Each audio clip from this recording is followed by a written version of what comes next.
Assalamu alaikum wa rahmatullahi wa barakatuh. Sunana Ibrahim Said, kamar yadda kuka sani a cikin wannan channel tamu ta DJ da Garius TV. Yau na zo muku da mahimmancin Playstore.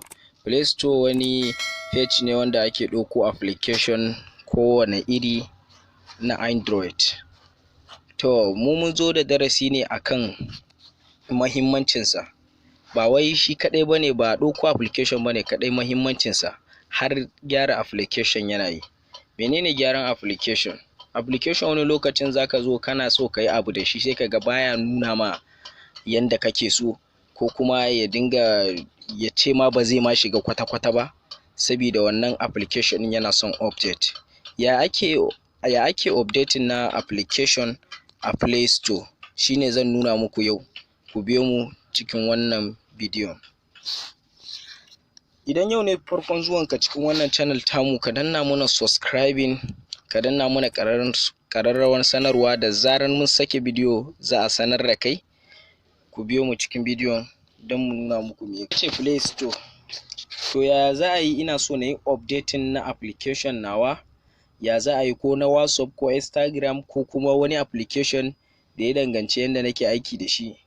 To ya za a yi na gane cewa yana neman update na yi? Saboda ko da yaushe Google Play Store tana neman update, kullum tana neman update yanda application zai samu daman yi ma amfani a wayarka. Saboda idan ba ta yi wannan update din ba, saboda zamani ne yake tafiya kullum, kuma komai ana sabanta shi. To shine yau nace bari nuna muku yanda ake update, saboda kar ku sha wahala. Idan ma wani Chrome naka ko kuma WhatsApp naka yana son update, kawai sai ka shiga kai update nashi ba tare da ka sha wahala ba.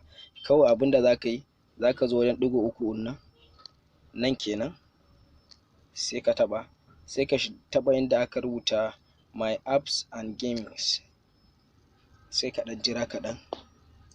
Yanzu sai ka dan jira shi kaɗan,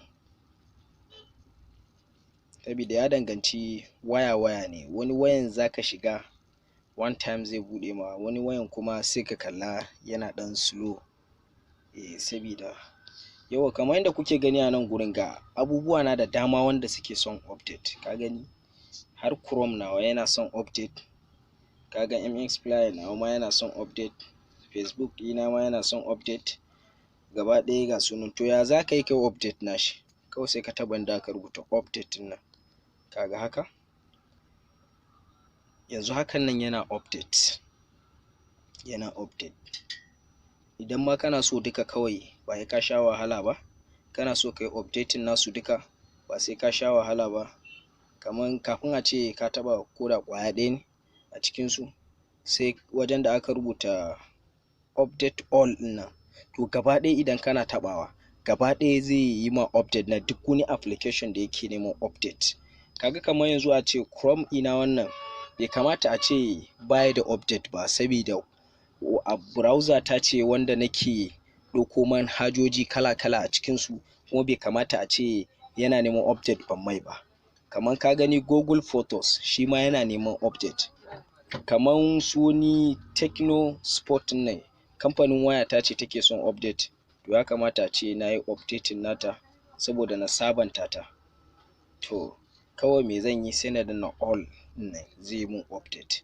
Bayacin wannan ba a nan Play Store kaɗai ya tsaya ba. Alal misali, yau ka ɗauko wani application ka ɗaura a wayanka, kuma application mai mahimmanci ne, ka manta sunansa kuma kana so ka ɗauko shi amma baka san yanda za ka yi ka ɗauko shi ba.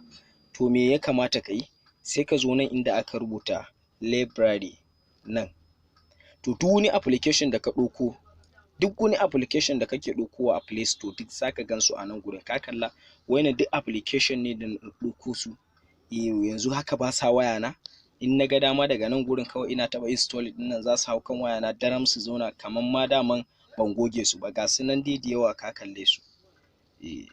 To wannan shine mahimmancin Play Store. Za mu zo muku da darasi na gaba akan Play Store, dai tana da abubuwa da dama wanda jama'a ba su san da shi ba.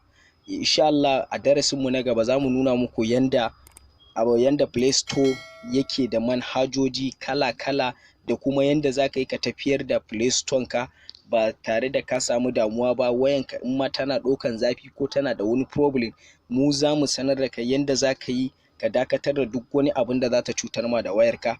Ku biyo mu cikin wannan tashan DJ da Garius TV a ko da yaushe.